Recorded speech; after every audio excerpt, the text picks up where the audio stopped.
"We do not serve to get elected, we get elected to serve."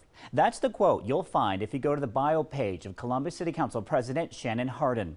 At the age of 32, he is in his second term as president of council, and as Colleen Marshall reports, he's already made history. Shannon Hardin is the youngest person ever elected to sit in the president's chair. He's also the first openly gay Columbus Council leader, but he does not want to be defined by age, orientation, or skin color, his immutable characteristics. He wants you to see the things he can control. Sometimes folks talk about being a history maker. I don't think that folks will remember, hopefully they won't remember that I was just a first, but they'll remember some of the things that we've done policy-wise that have improved their lives, which will then make it all worth it. Hardin is a native of the south side of Columbus, a current resident of the east side of the city, whose first job after Morehouse College was in the office of his mentor, former Mayor Mike Coleman. And the greatest thing about a mentor is they see in you what you don't see in yourselves.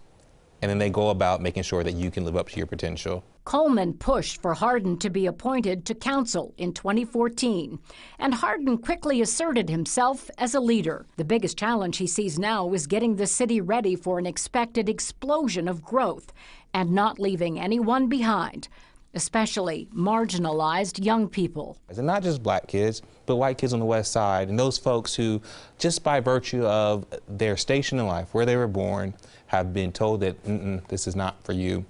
As a community, we can't grow unless we create real opportunities for them. But he also has to navigate through council's role in dealing with allegations of police violence against black citizens.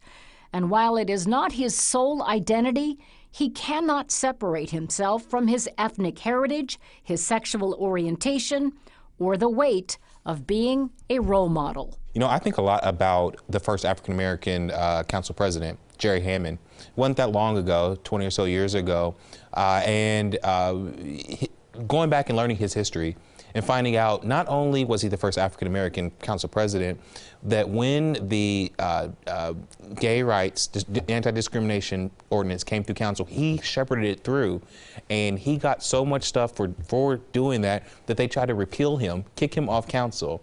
And so when I think about leaders and those folks who put their name first, they do the harder thing.